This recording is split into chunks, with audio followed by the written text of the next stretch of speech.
Hi everyone, this is Grant at Cause the Artist in episode 208 of the Disruptors for Good podcast. I speak with Julie Colombino-Billingham, founder of Deux Mains, on transforming lives in Haiti through business and employment. Deux Mains translates to two hands in French, symbolizing the handcrafted nature of their products. As Julie often reflects on her initial encounters in Haiti, where a woman told her, "I don't need water, I need a job," it's clear that Deux Mains is more than just a brand. It's a step towards a brighter future for the Haitian community. In 2010, Julie's entrepreneurial journey began in the chaos and heartbreak of post-earthquake Haiti, where she witnessed firsthand the dire need for dignified employment. This profound experience laid the foundation for Deux Mains. Driven by the desire to provide more than just aid, Julie sought to offer sustainable opportunities that empower the local community. At Deux Mains, every piece of fashion carries a deeper meaning. The brand is rooted in the belief that thoughtful design and ethical practices can transform the fashion industry. By choosing Deux Mains, consumers support a business model that ensures safe working conditions, livable wages, health insurance, and educational opportunities for Haitian workers. The brand's operations are based in a solar-powered, women-owned factory, emphasizing a commitment to environmental stewardship and social responsibility. From sandals to handbags, each item is a blend of traditional craftsmanship and modern design, made from responsibly sourced materials and created with an artisanal touch. I hope you enjoy this conversation. As always, stay humble and stay creative. Well, thank you so much, Julie, for joining me today. This has been a long time coming for us both. I've admired your work for a very long time. You know, what you do, what you've built and what you continue to build is so important. I think it's sort of a model that I love to sort of spotlight and, you know, hopefully inspire others to create a model somewhere in the world, a lot like what you have built with Deux Mains. So before we kind of get into everything the brand is and kind of what its mission and vision is, talk a little bit about the maybe the light bulb moment and sort of the, you know, things that happened in the world for this to occur, for this brand to be created. Thanks. And thank you so much for what you do and giving us a platform to share it, because I always say I don't need to buy any more shoes or handbags. I need other people to know that we're out there. So thank you for giving us a chance to share the story. But really, the light bulb moment happened for me in Haiti when the 2010 disaster, the earthquake happened. I deployed as a disaster responder. And,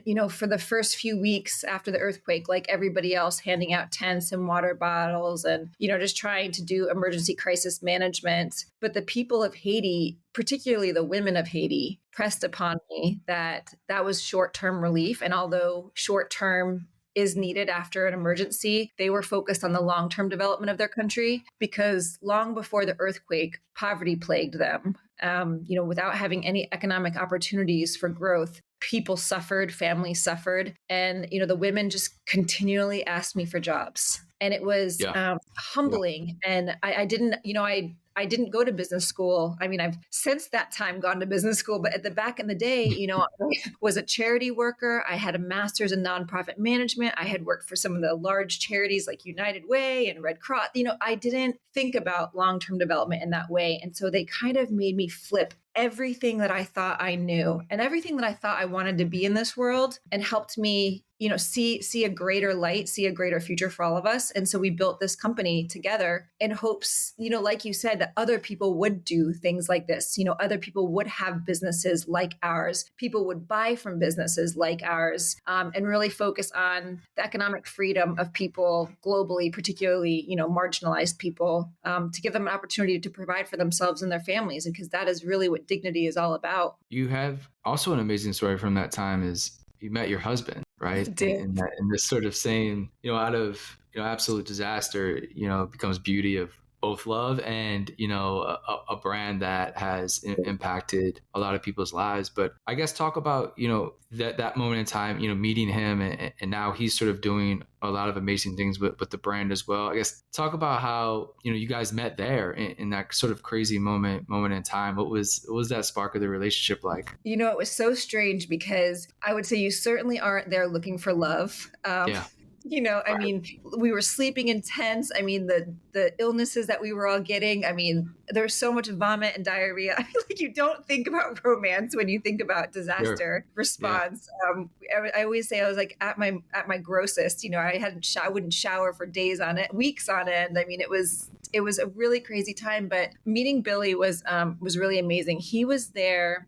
We both deployed 10 days after the earthquake. And so we were staying in similar tent camps, like very close to each other. And eventually I moved into his tent camp. And it was like the expat community was really small. So we kept bumping into each other. And he was originally was there to build a hospital, a makeshift hospital, and that kind of fell through. But some of the official Haitian government leaders that didn't perish in the earthquake, challenged Billy to stay and to build a hotel because everybody was still living in tents. There were no place for DOD, for disaster responders. People were getting sick. People were getting burnt out. There was just nowhere for anyone to go. So he built this really incredible hotel, and he focused on hiring locals to do it. So like we had this shared passion for employing local people, and we just, I think so. I think our love sparked out of, the desire to see something great in Haiti. We both truly fell in love with the country, with the people. I think, for me, I always say I was the best person, I could be being around Haitians because they just taught me so much about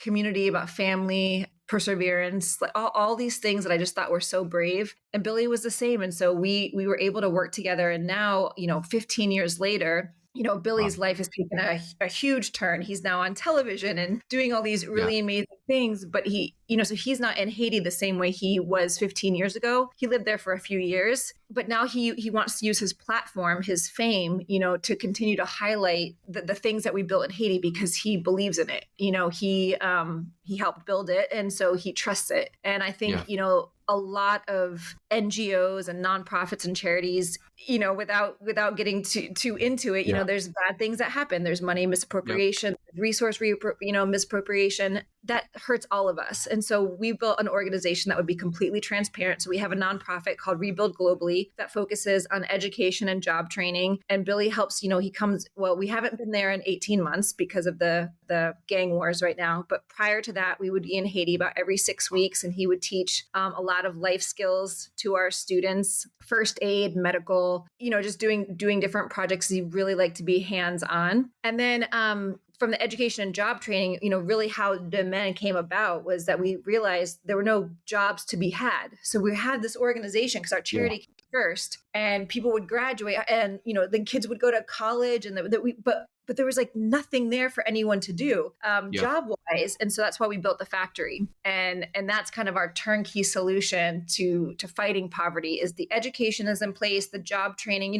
Here in the States, we call those internships. In Haiti, there wasn't a lot of that type of opportunity for young people. So they'd go right from graduating high school, no job work, no experience, no professional experience at all. We thought, no, we need to fill that hole. And so our charity does that. We use donated dollars to do education and job training. But then 100% of our graduates have an opportunity to work at the factory, and not just making handbags and footwear, but our entire administration is from our graduating classes. So our HR manager, our operations manager, our raw material resource. So all the entire leadership is also from our program.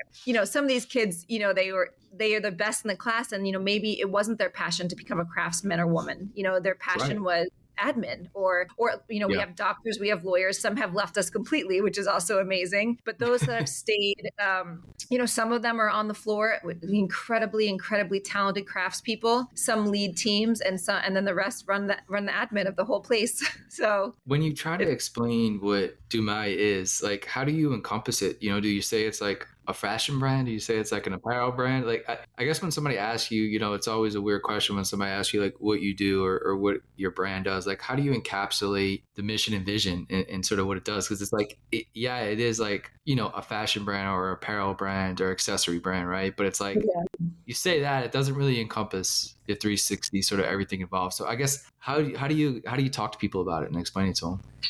That is such a good question, because I'll just be totally honest with you, like, I don't care that much about fashion. I never have. Yeah.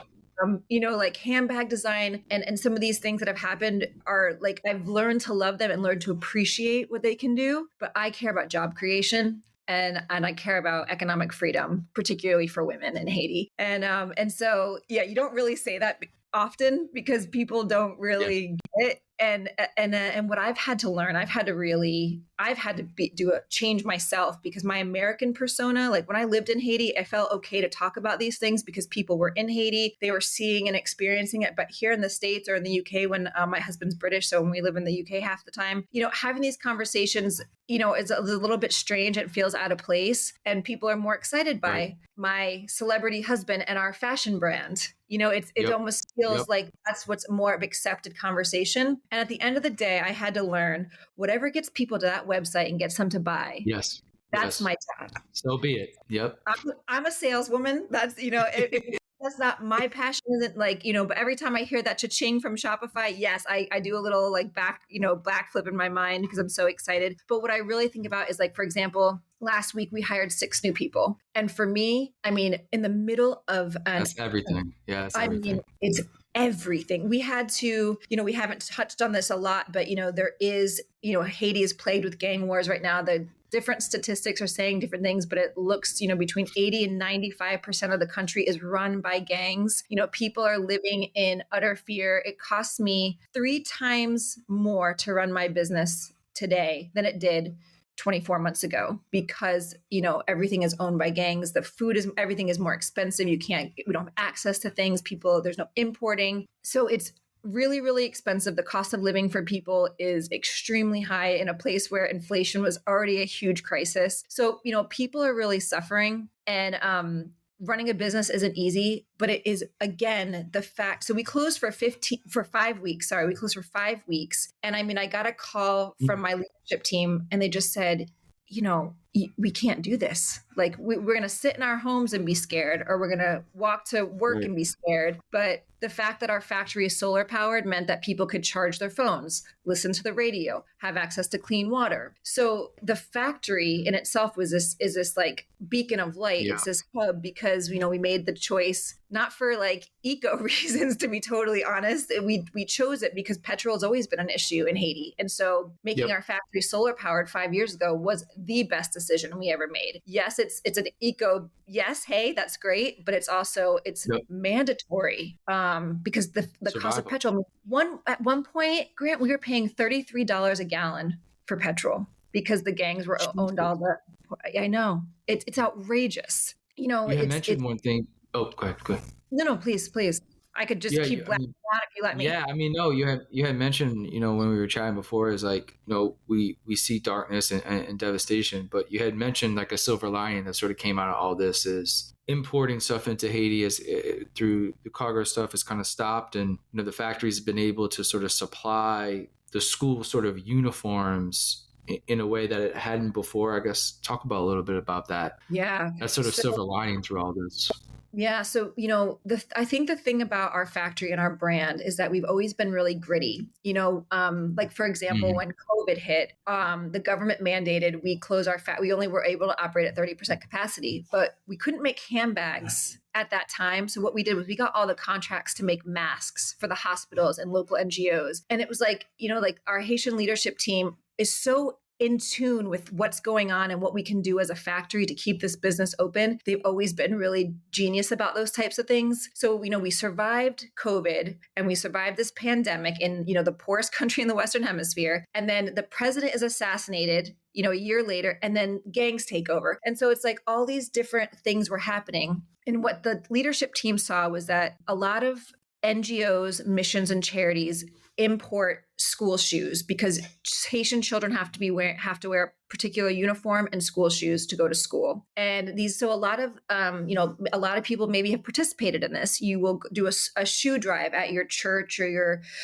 school or your dentist's office, and you bring in your old used shoes. And then those are collected, put on a cargo container, and sent to places like Haiti. And so it does seem like a good solution, but there are so many problems to that method. And I think as a community of people in 2024, we're starting to see the economic impact of doing these types of activities. And it hurts places like Haiti because it puts shoemakers like us out of business. Yep. And so the gang wars actually stopped. So, people were collecting these shoes and there was no way to import into Haiti because of all the gangs owned the port and, we just couldn't get anything in. So it forced these local NGOs, missions, and government organizations to buy shoes locally. And we are the only shoe factory still open in Port-au-Prince. So for us, the silver lining was we started getting all these orders for school shoes. And every single organization we talked to, I did not have one meeting that was not incredibly positive and incredibly inspirational, where people were saying,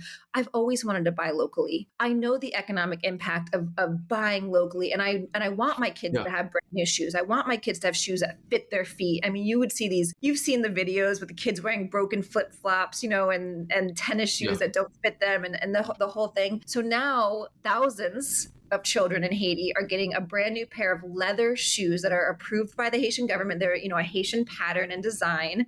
So they're locally designed. And they're brand new and they get a new pair every year because of this has happened. So we've been getting contracts and we get them every year because, of course, kids' feet grow every year. So for our business, it's been amazing. And, we've even been able to hire more people.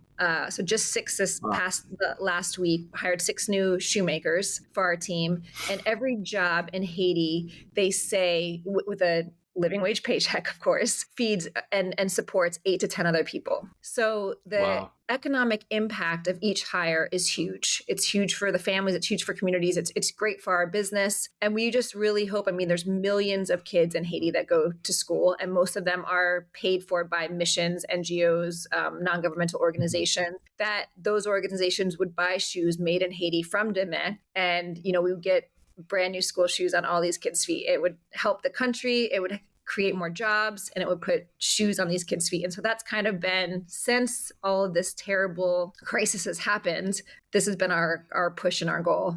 I want to go back to the beginning when, you were talking to the women in Haiti and they say, we need, jobs is what sort of we need. It's what any economy and sort of just human being, wants and needs for, just for purpose and economic development. That doesn't change anywhere you are in the world. But when somebody tells you that, what are the next steps, right? Because you get told that, you're sort of maybe inspired, you're sort of invigorated, but thinking of doing something and, maybe wanting to do something is drastically different than actually doing something. So what was, I guess, that first, maybe 6 to 12 months after, perhaps you leave there, or after that conversation with these women and this change in your life, like what were the next steps you took, to actually get this off the ground, right? What does that look like from point A to point B?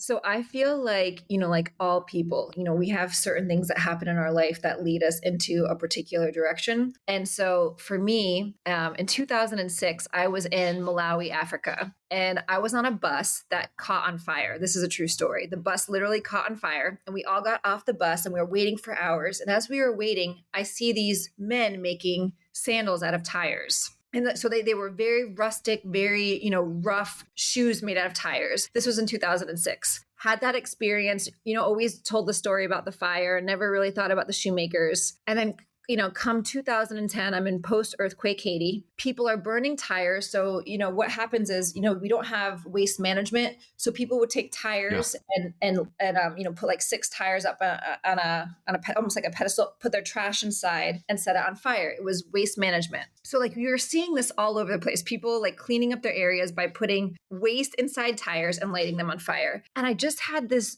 epiphany about using the tires to do something other than burning, because the damage that burning tires causes is terrible. And also nobody had any shoes on, because you have to remember, everybody lost everything.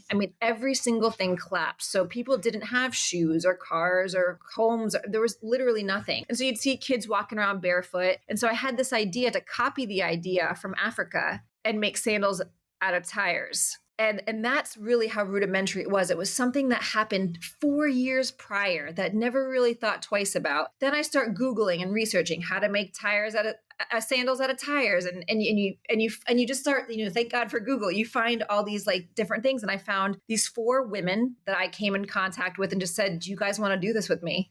And it was literally that our Wow. factory, and I'll use air quotes, it was a lean-to and a sharp. We used to cut the sidewalls of tires with razor blades and tie them together with inner tube. Now, inner tube burns. So like when it's on the when it's on the top of your footbed, it would like burn our feet. I mean, they were terrible. And so I met a guy who does macrame. And so we were like macrameing the top part of our sandal. And, I think people that worked for the UN and some volunteers were intrigued by us because here are these 5 women sitting on the ground, cutting tires with razor blades, making these ridiculous sandals. And that's when we had this aha moment that we're not a charity, we're actually a business because we're making and selling something. And I mean, it took years and years and years of development. But I did know early on that my market wasn't really Haiti because there wasn't a lot of people that had money in Haiti. So I knew we had to make something that we could export, that we could find a client base for. So that was kind of like the difference that I brought into is I said, okay, we have to make these attractive to the Western market. And so, starting to use leather and starting to, research and to develop and, partnerships with, a long time ago, it was 2014, Kenneth Cole came to Haiti and, Kenneth, saw our product and he designed an upper and a shoe for us. And like, so it's like, it's also partnerships. It's like being there. We got a grant from Eileen Fisher, this ethical fashion, but, just people were hearing what we were doing. So I think anybody that tells you they can do something like this alone, I mean, more power to them, but we certainly, we were not alone. We had a lot of help along the way. And also the perseverance of the Haitian people, because throughout the last 15 years, I've wanted to quit several times. I mean, it's so hard. We've been bankrupt so many times. We had earthquakes and assassinations and now gang wars and, anything that could happen to somebody has happened to us. And I just didn't know how we would carry on, but I don't know. I mean, it's that strength and that deep desire. And also I made a promise to my business partners, 15 years ago that as long as they were in it, I wouldn't leave because that was basically their big thing. Everybody comes to Haiti, they start something and they leave. And unfortunately, I have witnessed that myself, tons of NGOs, tons of orphanages, tons of schools, church, whatever it is that people, come and they're inspired because Haiti is inspiring, but then they don't stay. And that leaves a giant void in the communities. And so I just didn't ever want to do that. I wanted to do something that would stick. And because I personally haven't even been to the country in 18 months, I mean, the leadership of the Haitian team is proving that they don't really even need me anymore. I'm literally a salesperson and they do all the hard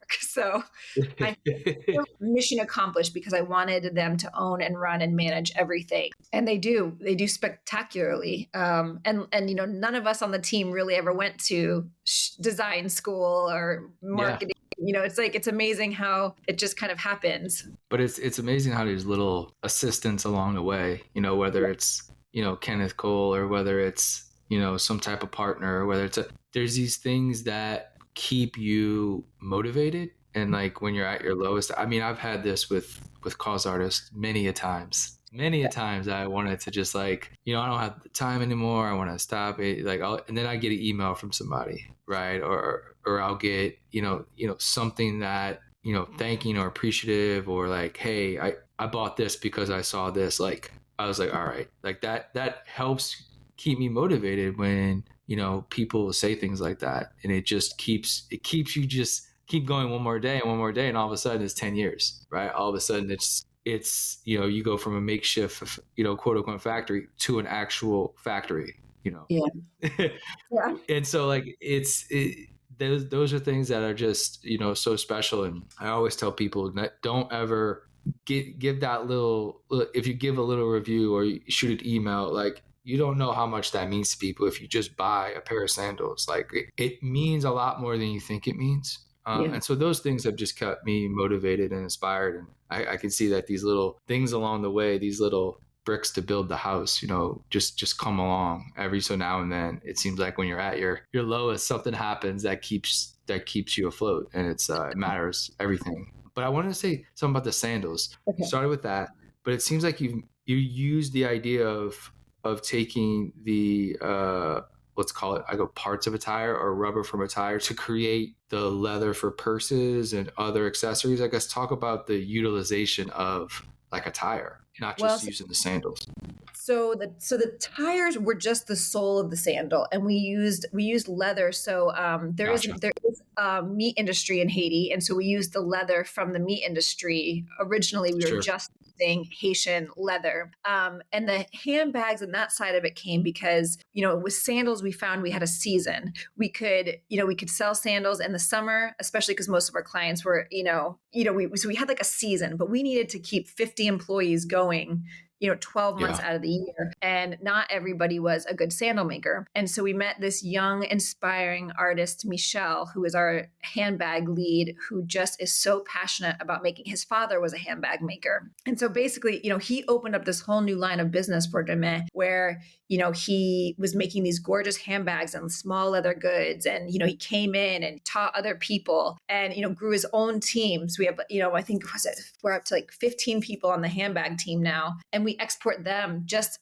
if not more than sandals now. We small leather goods is really kind of our passion. And when Haiti, it's hard to buy a lot of raw materials in Haiti, we started getting different types of leather because, we wanted to do everything in the factory. We wanted to do to the best of our ability, like do no harm to the environment, do no harm to people, to the planet. And leather is, to me, I love leather. It is, it's like the first recycled material. I think Native Americans recycled, that part of the animal and goods that Yep. last. A lot of people talk about vegan leather now and these plastic leathers. However, any vegan leather, it has what's called PU. It's a plastic polyurethane, and it takes over, thousands of years to biodegrade into the environment. So they're really not good for the environment, whereas leathers can take 20 to 25 years to biodegrade. So what we use is we use surplus leather. It's also called dead stock. It's called many things, but basically, if there's a big run of a company like Marc Jacobs does a big leather run, they do 100,000 square feet of this leather. Let's say they have 20,000 square feet left over. That is then called surplus leather. It's left over. It's either burned or thrown away. Our company buys that surplus leather, and that's what we use for our collection. So we are recycling our leather and making, and it also allows us to make new things all the time because we're always getting different and new leathers. And we've really just learned to appreciate what leather can do and the craftsmanship of the Haitian people. And we are advocates of leather, so. Yeah, no, I think when you present it as, I think people just have a really negative connotation on leather, but I mean, it's, in theory, when you talk about sustainability, leather is super, super sustainable. One of the most Because sustainable you're not creating it, you're reusing it from, but then it biodegrades over time, but it lasts and it's great quality. And I just think we have to look at this stuff as not, everything's not binary. There's so many different elements to a lot of the stuff that we call bad or good. There's just so many different dynamics that go into it. And, and I mean, you could just see let's just talk about a little bit of the impact of the brand in the community. You said 50 employees now, but we say that we don't I think again, it's sort of this hierarchy thing. We say 50 employees, but the domino effect of having that happen, I guess, talk about that community impact, the economic development that, the 50 family has a job, has not even a job, a career, right? Mm-hmm. Obviously it depends on the market and there's volatility there, but you've been going strong. But what does that look like, when you have a local factory that employs 50 people? I mean, what does that mean? What does that look like for us who can't see that part of things? Yeah. I mean, what it means is that, you've got 50 adults who take care of their own household, that put their own kids in school in a country where, a lot of people sponsor children to go to school. And even though that is a beautiful thing to do, think about the mom or dad that can't provide for their own child. What does that do to the family structure? And so for me, I always try to think like, how would I feel if I couldn't afford to put my kid in school or put food on the table, and somebody else had to do that for me. It's demoralizing. And I'm not sure, it shines dignity on the family structure. And so we really believe in like strengthening families. And by doing, by economic development does that. So every single employee, it's like they're putting their kids in college, they're buying cars, they're building houses. They're, it's like things that you would think, like everybody has basic human rights are not things that most Haitians have. I mean, we are seeing, you see everything from, health, from maternity and paternity is huge too. Like there's a lot of people who give birth young because women, one, lack of education, two, lack of knowing their choices, three, lack of fiscal security. So, she gets with a man who says he'll take care of her, she gets pregnant and he leaves. And this is like a repeating cycle. Women in our factory are choosing to have babies. They're choosing to get married because that paycheck, that consistent paycheck, that savings account. We also do a college matching program. So we have flexible work hours. And if anybody wants to go to college, we match them dollar for dollar in their college fund, flexible work hours. It gives people a chance to make choices for themselves and their families. And that's what looks different. So for me, that's why I get really passionate when I think about the women in our factory. I mean, of course, I love everybody dearly, but when I think about the women in our factory, I think about what their life would look like if they didn't have those choices. And it does look different. It looks, it's sometimes, in some developing places and places places all over the world, women are third class citizens. I mean, look at what's happening to women in America these days. Sure. It's hard when you can't make choices about your own body and choices for your own future. And I hope that, what I see and what I experience is that with financial freedom and a job and a good job, like you said, a career, people are able to have those opportunities to make choices that are important for them and healthy for them. I want to end a little bit on the future. I know it's tough to kind of obviously predict things, and there's being obviously in a volatile environment, not even economically, but just in a humanity aspect, it's sort of difficult. But when you look at the next 3 to 5 years, what are some of the goals and successes you would like, the brand and the team to achieve on? Is it new products, or is it just simply, hiring more people, having more sales, getting the word out a bit more? I guess how do you think about the next 3 to 5 years from a business perspective? In 3 to 5 years, I would love to see us have 350 employees, because our factory, we have two levels. We could fit 350, 300 more people in that factory. And obviously there's lots of different jobs that come with that. I would love, us, what we've learned too is we're a retail brand, but as a wholesale brand, you get larger orders, so that gives more work to our team. I want us to be a huge wholesale company. I want to see our brand in department stores and boutiques. And we were on that trajectory pre-COVID. Post-COVID, we suffered a lot with our wholesale. We just now started going to markets again. We just started going to trade shows again. So I want to start building relationships with these wholesale clients again, and really, just have so many orders that we're forced to open a second factory and a third factory. I really hope, we have two parts of our business. I hope our school shoes, I hope every single Haitian kid is in a pair of brand new leather school shoes made in Haiti. I want to see every kid in a pair of our shoes. And I would love for our handbags and our small leather goods to be, global, not just in America, but in Europe, and available all over. And with every single sale and every single, new contract, it's another job. And so that is the end game. So we're a fashion brand. But the end game is job creation for sure. Love it. Well, thank you so much, Julie, for taking the time. I know you're really busy. There's a lot going on. Again, I've been inspired about what you have built, what you and Billy have built and continue to build and work at every day. I know it's a hard journey. It's a tough journey, but it's one that it's worth, dedicating a lot of your life to, so I appreciate you, and I appreciate the team. Say hi to the team in Haiti from us at Cause Artists, but best of luck to you and the team for the next decade. Thank you. We really appreciate you giving us the platform to share our story.